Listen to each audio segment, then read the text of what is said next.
ज्या मराठी सिनेमानं मराठी सिने इंडस्ट्रीमध्ये एक वेगळा इतिहास घडवलेला आहे, तेच शिलेदार, दोन यशस्वी शिलेदार आपल्यासोबत आहेत. आकाश, तुमच्या दोघांचं खूप खूप स्वागत आहे. पहिल्या इंटरव्ह्यूला तुम्ही खूप वेगळे भासत होता, जाणवत होता, जे आपण पहिलं इंटरॅक्शन केलेलं होतं. नाही, तसंच मी अजून पण तसाच आहे. बिलकुल बदललेलं नाही. म्हणजे आता तुझा लुक आणि तुझे एकूण सगळं की तू आता वेगळा दुसरा सिनेमा करतोय, पण तत्पूर्वी आजचं जे आहे की रेकॉर्ड ब्रेक कमाई झालेली आहे. सगळे खूप कौतुक करतात. काय वाटतं या क्षण? माझ्यासाठी खूप मोठी अभिमानाची गोष्ट आहे की मी अशा फिल्ममध्ये काम केलं ज्यांनी सगळे रेकॉर्ड तोडलेत. इथे डिरेक्टर नागराज दादा, म्युझिक अजय सरांनी केले, जी प्रेझेंट केली. माझ्यासाठी खूप मोठी गोष्ट आहे आणि ती सगळ्या प्रेक्षकांचे आभार मानतो मी. त्यांनी एवढं भरभरून प्रतिसाद दिला. सगळ्यांना थँक्यू सो मच बोलतो. थँक्यू. काय वाटतं आज? असं वाटतं की आपण आताच मध्ये पण जाऊच्या पार्टीला भेटलेलो आणि एवढ्या लवकर ह्याला भेटलो तर सैराटला इतकं सक्सेस मिळालं तर खूप आनंद होतो आहे. मी त्याचा काहीतरी हिस्सा आहे असं वाटतं आणि जे कष्ट केलं तर सगळ्यांनी त्याचं सगळ्यांना फळ मिळाले आणि याचं मी खरं श्रेय नागराज दादाला देईन.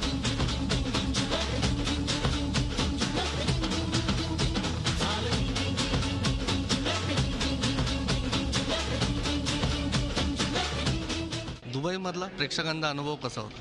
त्यांचं खूप म्हणजे मस्त प्रतिसाद होता. म्हणजे आता इथून जाताना आम्ही विचार केला होता की चला एक 2-4 दिवस भेटतील, मस्त मजा करू, फिरू तिथं.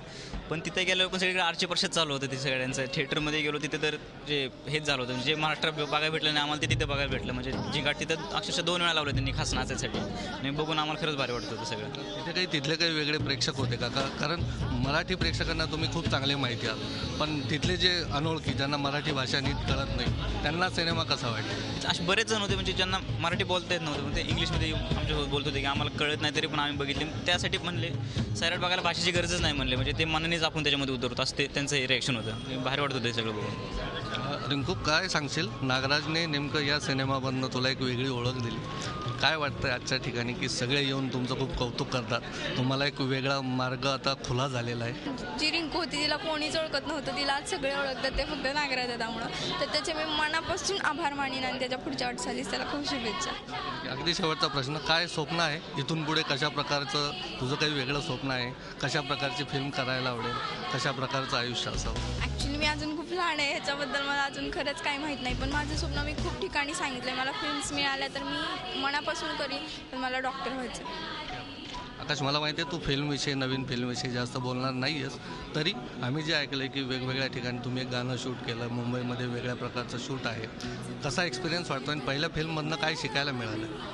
पहिल्या फिल्ममध्ये बरंच काही शिकायला मिळालं. कारण पहिलाच आकाश होतो, असा कधीच बोलत नव्हता किंवा असं कधीच माणसासमोर जात नव्हता.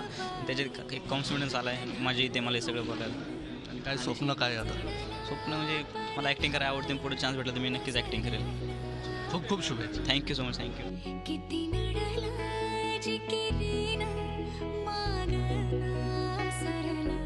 तर आकाश आणि परशाची ही जोडी आहे की ज्या जोडीनं मराठी सिने इंडस्ट्रीमध्ये एक वेगळा रेकॉर्ड केलेला आहे आणि म्हणूनच त्यांच्यासाठी आजचा दिवस खूप वेगळा आहे.